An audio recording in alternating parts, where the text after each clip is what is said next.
All right, man. WNBA. Let's get into it, man. Caitlin Clark, man. Uh, you know, we see this a lot of the time, especially with number one overall picks in any league, in any sport, right? Especially with how college basketball, for especially women's, have transcended and reached a new height with the NIL deals and everything like that.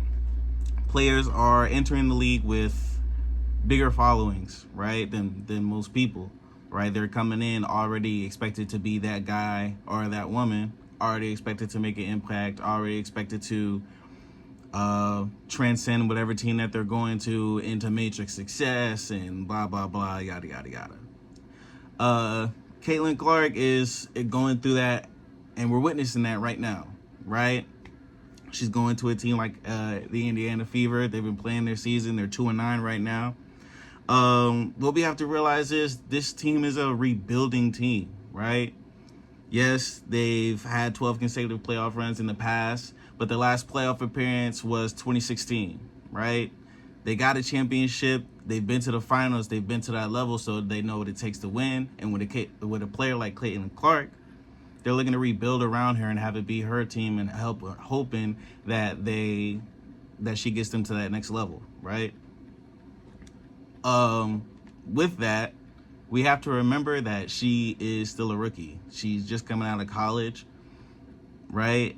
The players like LeBron, who came into the NBA averaging 21, 6, and 5, or Jordan, who came into the league his rookie year averaging 28 on 51% shooting. Like, we gotta remember, like, those are not the average, like, and not to like compare Caitlin Clark to like players like that, but I'm just saying, like, and put that pressure on her.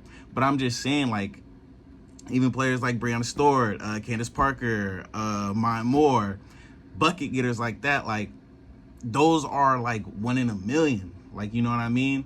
Caitlin Clark in college was showing that talent and really displaying her art as far as being able to shoot, and in today's game, how heavy the three-point shot is and how teams love to shoot the three-point shot, and how it's really becoming like a real household thing. If you're not shooting a lot of threes, it's going to be tough to win a lot of games.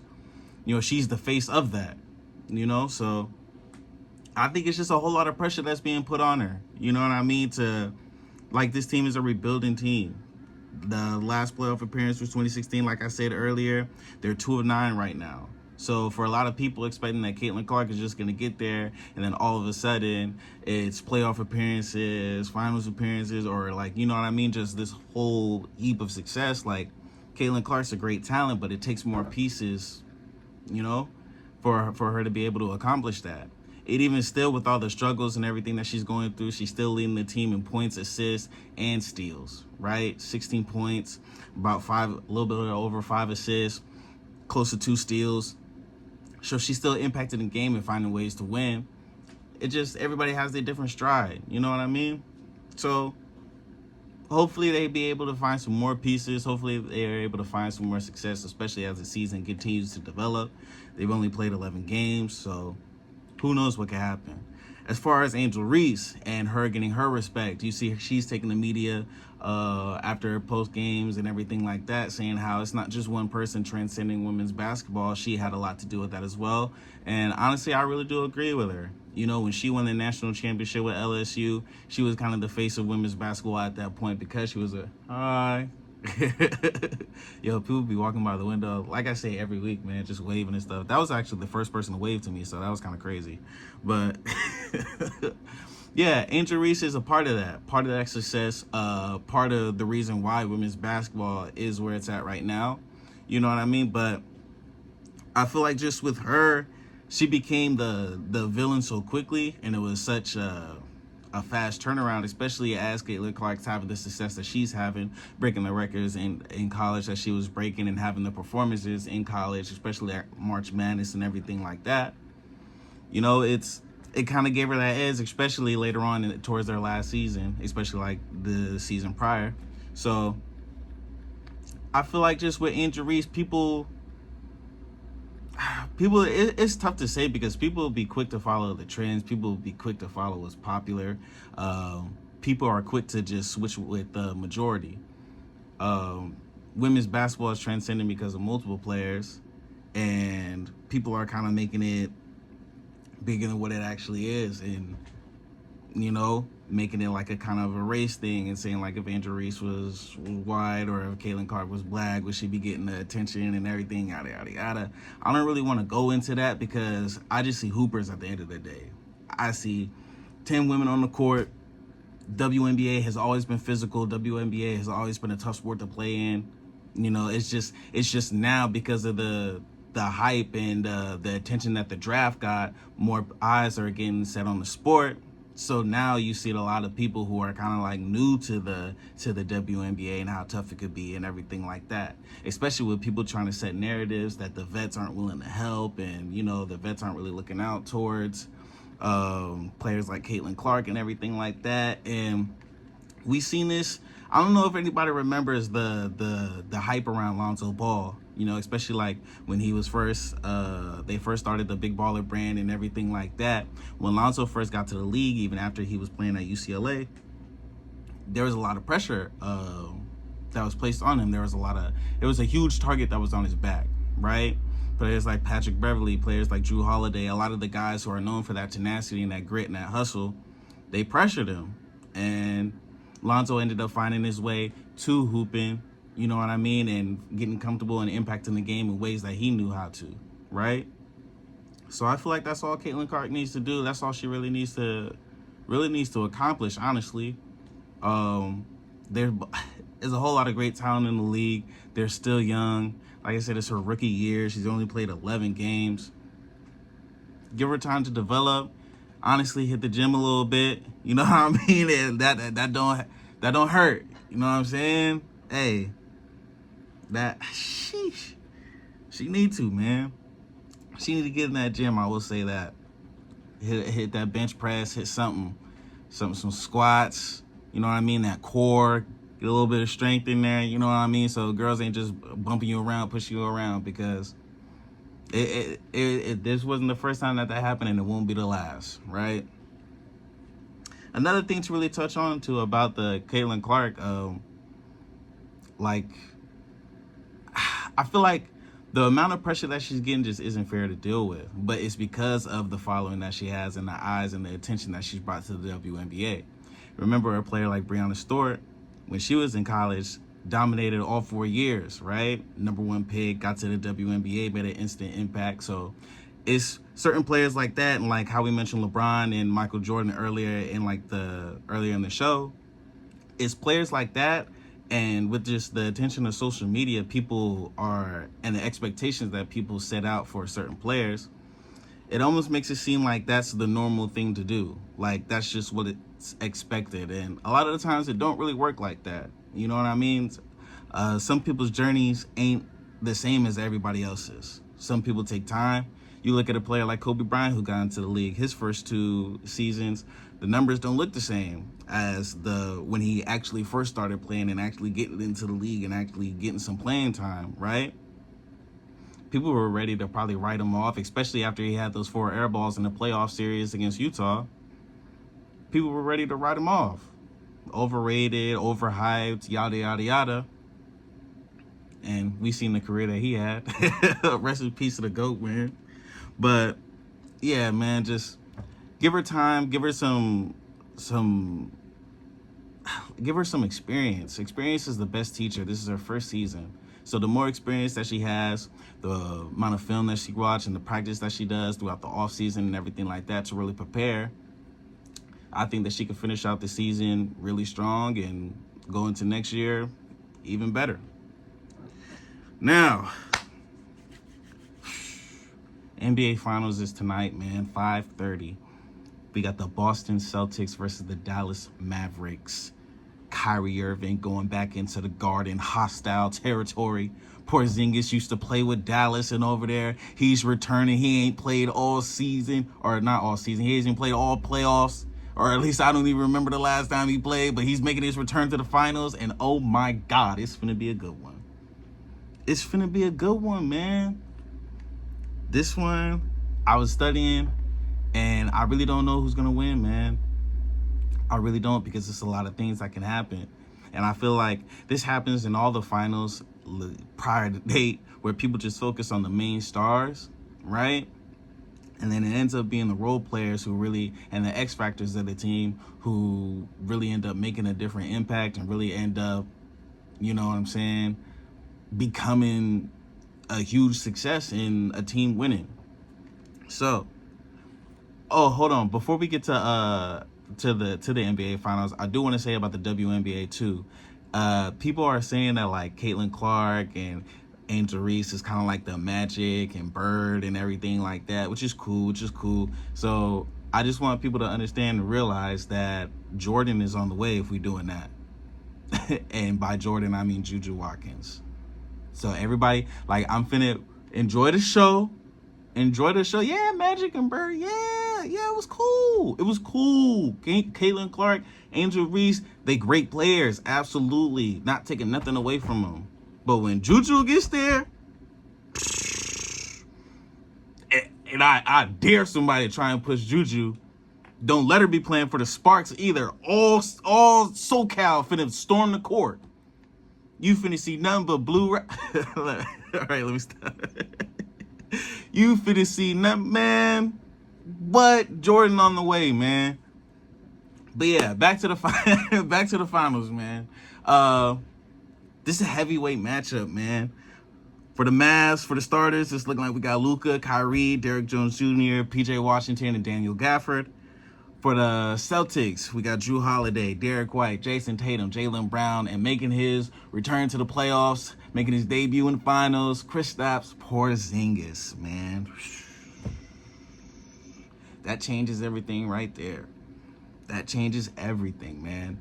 For the Mavs, just thinking about just what play style that they could play, what certain matchups that they're going to try and exploit. With players like Luka and Kyrie, man, you could really do whatever you want. I think for game one, as far as how they're going to approach game one and everything like that, I think to set the tone in the first quarter, because he has the most experience on the team, he's been through a finals game one before, he knows what it's like. Just for that first couple, maybe 5-6 minutes, looking for Kyrie Irving to be the aggressor. Maybe start a pick and roll between him. Maybe pick and roll with Luka and Kyrie. Maybe PJ Washington and Kyrie. You know what I mean? Not saying Kyrie Irving is going to force shots or, you know what I mean, just ball hog and, you know, like, no. I'm not saying that. But just being the aggressor and as far as just his first option is looking for the shot, right? He gets off the pick and roll. He's looking to maybe shoot the three, attack the basket, maybe even post up if he has somebody, because we all know Kyrie Irving has a great post game. So who knows? He could even get into the post and get into his bag there. He's definitely someone that's toughest to guard, but I think that this is going to be the toughest as far as defensive matchup. The Celtics, when they really want to shut you down and not have you score, they can really do that, man. All 5 starters. Two-way defenders, man, two-way players. They take pride on defense. We all know Jrue Holiday, who has seen Kyrie Irving before and has matchups with him before, has that experience, has that leadership to where he could kind of teach other guys who maybe not have guarded Kyrie, you know, what to really look for, what to really expect. And that's something that the Thunder, when they played against the Mavs, they didn't really have. The Clippers old. So it's not that they haven't experienced it, but it's just, yeah, Kyrie still got that bag, man. James, can he stay in front of that? PG can, or I thought he could. He had the best chance out of him, but you know, with Jrue Holiday and that leadership, and Derek White being the defender that he is, especially the hustle player that he is and creating plays for others, even just on the defensive end, giving second chance opportunities. We've seen him get chased down blocks. We've seen him putting in 110% on the court. It's a tough matchup for the Mavs, honestly, on the defensive end. You know, even for Luka, you know, Jaylen Brown's, you know, he's a tough defender. Jason Tatum, he could defend as well. They take pride on defense. So I feel like just looking for Kyrie to kind of be that aggressor in game one, at least for that first couple of minutes, you know, really set the tone. And then that, I feel like if he gets going, that creates other offense for everybody else. Now you have to give Kyrie extra attention. Now it's skip passes, because Luka can make any pass on the court, and Kyrie as well. Kyrie's shown that he's very capable of making plays for others. Even they substitute in Derek Lively and for Gafford. Now you have a center who can create those options for the pick and roll, especially if they blitz Luka or Kyrie, dish it off to Daniel Gafford. He's shown that he can get into the lane and make his own plays or create plays for others. Pass into PJ Washington or even Jaden Hardy in the corner. Skip pass to Derrick Jones Jr. or even a lob to Derrick Jones Jr. if he goes back door. And we all know Derrick Jones Jr. can fly through the building, right? Forearm hitting the top of the backboard and everything. So there's definitely plenty of options that the Mavericks have. For the Celtics, with Porzingis being in there, I expect a 5-out offense, man. 5-out, drive, get to the lane, kick to the shooters, man. Because everybody on there can shoot. Oh my God, man. Everybody on there can like that shit. Ooh-wee. I almost had a slip up, but I caught myself. Everybody on the Celtics could light it up, man. If they get going, especially at home, behind that home crowd, obviously everybody knows. Everybody's kind of rooting against the Celtics right now, at least from my standpoint. You got Laker fans. It's pretty much the mentality of it, anybody but Boston. So you got, especially with the history between, like we said earlier, Kyrie Irving and Boston and everything like that, how Boston, left Kyrie out to dry. Got some history between them there. Even when Kyrie Irving was on the Nets, this is another thing too why Kyrie should be the aggressor, because we already know Kyrie Irving is going in there and Boston not trying to hear nothing that Kyrie Irving got to say, nothing that Kyrie Irving trying to do. They're going to boo him out the building. And the racial slurs that he's about to hear, I'm praying for Kyrie, man. I'm praying for him, because it's going to be tough. But when they did that, when he was on the Brooklyn Nets for that game 1, he went out there and gave him a 40-piece McNugget, and Boston Celtics fans went home sad. So Kyrie Irving's not the guy that you really want to give that extra motivation to. It will be tough. The defense that they're going to play on him and the focus that they're going to give to him is going to be tough, but Kyrie Irving's still Kyrie Irving, man. You can never count him out. And now you have Luka and everything like that. And even like I was saying earlier, with how the Celtics can shut down when they want to stop you and they want to go on those runs where you really don't score. Against the Pacers, we seen in that game 4 to where the last 3 minutes and 34 seconds of the game, Pacers didn't really score. Now, that's great, but now you have players like Kyrie and Luka on the team. Changes the outcome of that. So that's step number 1. Now we get into the X factors and players who could really honestly make the most impact on the team and be kind of give their team that edge in the series. So for the Mavs, we got, obviously, like we said earlier, Derek Lively, Max Kleber, Jaden Hardy, Tim Hardaway Jr. even. Jaden Hardy and Tim Hardaway Jr. are definitely the shooters for that team, right? Especially a guy like Tim Hardaway, if he could get going, there's been quarters where he hits 5, 6 threes and gets going. That's 15, 18 points that he's just generating by himself. Now you add in Luka throwing lobs to Derek Lively, Luka getting to the free throw line like we know he's capable of, Kyrie Irving attacking the basket because now there's lanes because other guys are knocking down shots. That creates lanes to get to the basket. Now you get their big man in foul trouble. Celtics starts getting in foul trouble. That's one of the ways that this game can go. For the Celtics, got Peyton Pritchard, Xavier Tillman, Al Horford. Al Horford, I'm not going to lie, I'm thinking that they're going to really focus on him and attack him in the pick and roll. Not to say that he can't stay in front of guards and not to say that he can't play defense, but just in playoff series, it's good to exploit the weaknesses that other teams have and be able to really play to your strengths and hide the weakness that you have, right?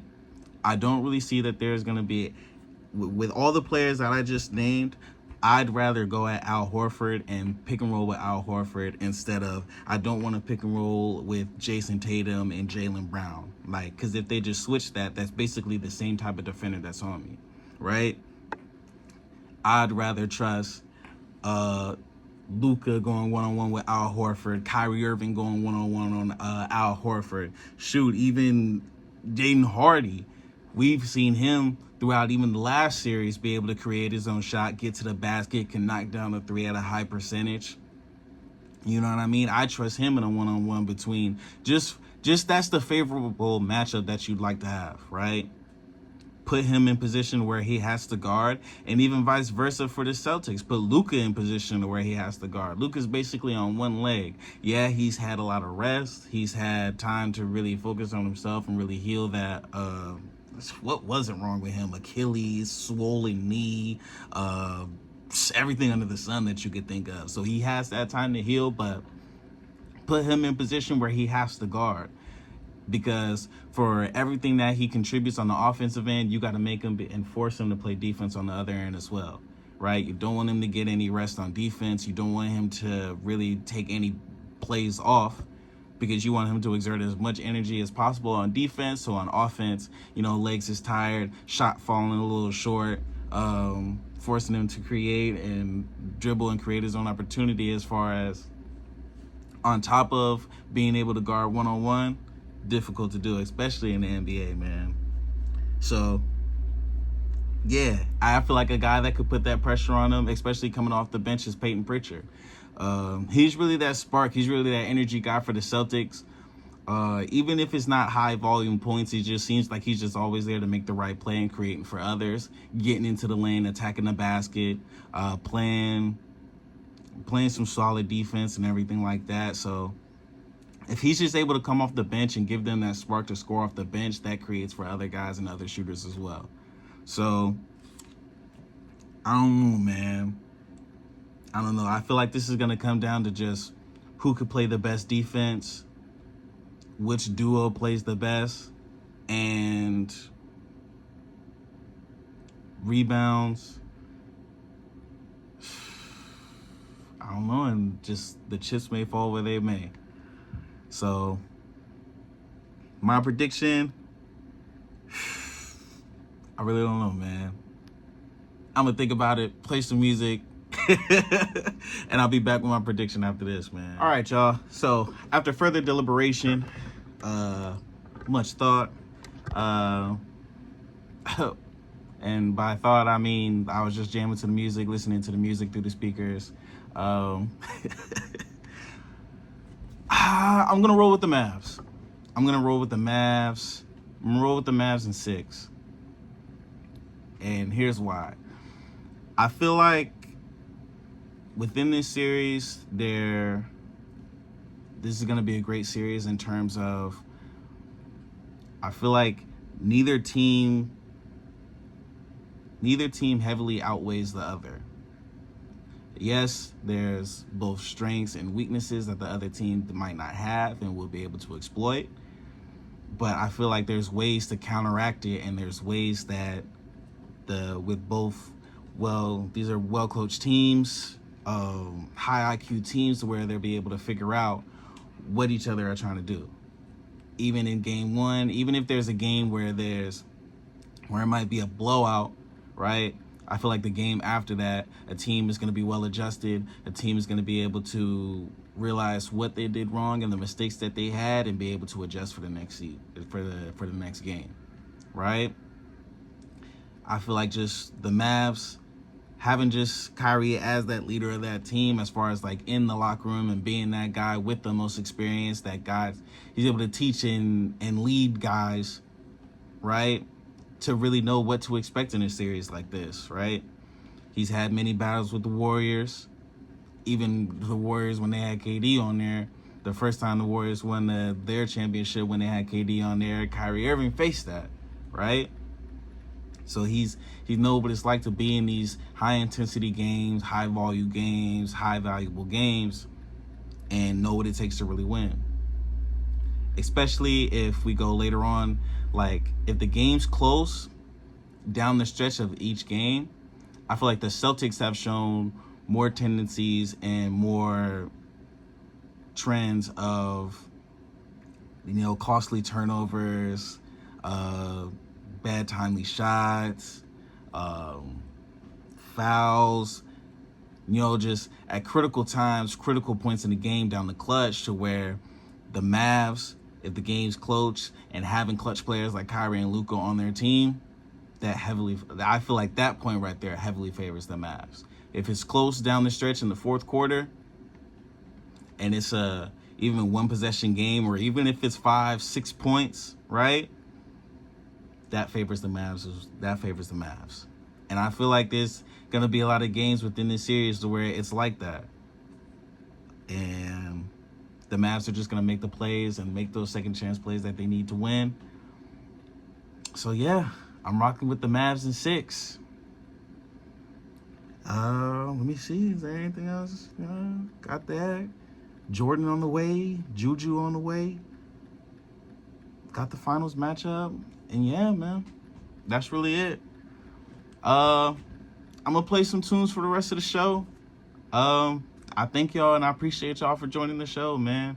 This has been another Weekly Mission show, another Thursday. Like I said, next week, by the time we're here next Thursday at 1 p.m., 3 games of the finals will have already been played. I believe the Mavs go, by the time we're here, the Mavs are up 2-1. If there's anything else, well, boy, will I. If Mavs go down 3-0 for next Thursday, I got some explaining to do. But nah, that's my prediction. I'm sticking by it. Mavs, by this time next Thursday, they're up 2-1.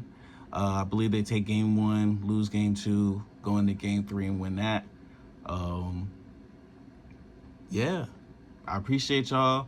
Appreciate y'all for rocking with me. Appreciate y'all for rocking with the show. Hopefully you learned something from this show, or hopefully if not, you just watching, kicking back, chilling. I was able to give you a laugh, able to give you some positive energy to where you could go into here and, go into your weekend with smooth vibes, positive energy. So I appreciate y'all. Hope y'all out there doing good. Kick back for the rest of the show. Listen to some music. And I'll catch y'all next week, man. See ya. See ya. Yo, what? I gotta work on an outro or something.